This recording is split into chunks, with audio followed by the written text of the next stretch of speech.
E kam lidhje të drejt për drejt Fidan Shotrin. Fidan, faleminderit shumë për këtë inkuadrim të drejt për drejt në emision. Përshëndetje, Roma. Një thirrje pa lajmëruar, mirë po të falenderoj shumë për mundësinë që të lidhesh në emision. Fakt, po diskutonim këtu për atë se çfarë po ndodh mes MKRS-s dhe Federatës së Futbollit të Kosovës. Avni Haxhiu, presidenti i Trepçës, si dhe Azren Hoxha, avokat, janë një zëri të pajtimit që këtu ka diçka gabim apo nga Ministria për Kulturë, Rini dhe Sport, më përmirësoni ju lutna në çdo moment, sepse mund të gaboj, në këto kërkesa që janë bërë, pasi sipas Hoxhës, i cili më herët e përmendi që neni 19 është ndryshuar, antari i Komitetit Ekzekutiv është bërë 14 nga përfaqësuesi i sportistëve Samir Ujkani, dhe askund nuk shkruan që duhet të jetë numri tek, duhet të jetë numri çift. Tregona pak për këtë situatë. Në statutin e Federatës së Futbollit, vendimmarrja në Komitetin Ekzekutiv është me të drejtë të gjithë anëtarëve me të drejtë vote. Unë i kisha avokatit i kisha thonë që merr këtë statutet e federatave sportive në vendin tonë, edhe federata ndërkombëtare, edhe le të shishën që ka në përbërje të bordit ose Komitetit Ekzekutiv, ka në përbërje që është numër çift.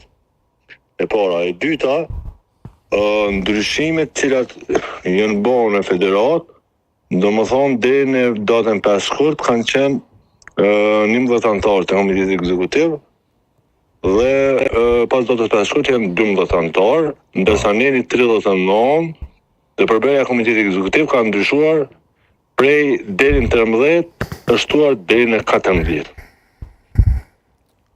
Këtu të më thonë është dallimi mes anëtarëve të komitetit, kanë qenë 12, tash e bë 14, apo? Jo, kanë qenë 11 bë 12, po statuti neni 39 i statutit të FFK-s ka deri në 14. Domethënë, në këtë rast 2 anëtarë ende nuk është plotësuar ai nëse duhet të them sipas statutit i cili është. Ai po thotë deri, a duhet fiks me 14 apo deri në 14? Zoti Haxhiu po pyet, a duhet të jenë fiks 14? Federata ka ashtu deri në 14, shumë decisiv deri në 14. Po ta mundet me konë edhe në 17. Po numri çift nuk mund të jetë. Domethënë duhet të jetë numër tek, pasi vendimmarrja është me të drejtë votë të gjithë anëtarëve. Po. Okej. Sa i përket situatës, çfarë duhet bëhet dhe tregona, a është ndaluar përkatësisht ligji i sponsorizimit? Unë e mundu, javën e kaluar me një televizion me sqaru situatën cila po mendoj është, janë ma shumë gabime në procedura, cilat duhet me rregullu në Federatën e Futbollit, gjithashtu duhet të rregullohet çështja e lidhjeve rajonale, cila nuk është e rregulluar mirë, edhe pastaj duhet të ripërsëritet kuvendi, të mos marrin pjesë klubet të cilët janë pa licencuara dhe vazhdojmë tutje. Nuk është vetëm federatë cilët që ka përsërit kuvendi. Ka edhe shumë federata tjera, po në këtë rast interesimi po është Federata e Futbollit. Okej, ligji i sponsorizimit, cila situata? Ligji i sponsorizimit nuk mund të shqyrtojmë kërkesa të cilat kuvendi i Federatës së Futbollit këtë rast nuk i ka harmonizu aktet tyre me ligjin për sport.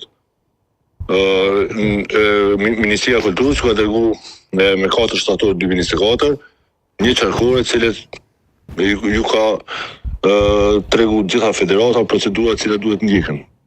Klubet apo federatat? A duhet ndjekën klubet apo federatat? Po pyet zoti Haxhiu.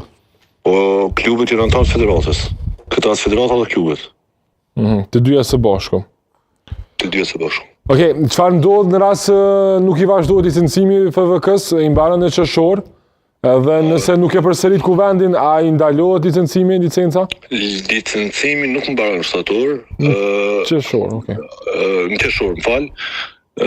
Licenca është fuqi deri në nxjerrjen e aktit të ri sipas ligjit për sport. Aha, okej. Është para parë që nxjerrën në qershor, mund nxjerrën në qershor, mund nxjerrën pas qershorit. Po. Por deri në nxjerrjen e aktit të ri, gjitha federatat ju vazhdohet realisht licencat të cilën e kanë. Okej, edhe një pyetje u shtrua këtu në diskutim, sepse lejohen që klubet e palicencuara të marrin pjesë në gara? Edhe njerë më falë? Klubet e pa licencuara, siç është përmendur Besa dhe Istogu, nëse nuk gaboj. Besa dhe Istogu janë dy klube të cilat kanë aplikuar për licencim. Nuk është që nuk kanë aplikuar asnjëherë dhe janë pjesë e Federatës së Futbollit. Të dy klubet e fjalë kanë aplikuar për shkak të procedurave që morin kohë, sidomos të klubi i Istogut, shëndrimi nga oje që në klub biznesi. Merë kohë, komisioni normal që nuk është për me ndalu, as nuk pretendon asnjëherë, përderisa ato kanë aplikuar, janë duke vazhduar me procedurat e shëndrimit sipas ligjeve në fuqi, edhe janë pjesë cilat morin pjesë në gara. Po pse, a kanë drejt marrin pjesë në gara pa licencim? Po përderisa janë në proces, unë mendoj që po, por në vetëm morin pjesë. Edhe s'kan drejt, këto s'kan drejt me marrë kuvend, s'kan drejt me po, për vendimare po thotë nuk kanë drejt, edhe pse janë në procedurë. Derisa të licencohen. Pjesa sportive dhe pjesa ligjore, po mendoj që duhet mu dallu.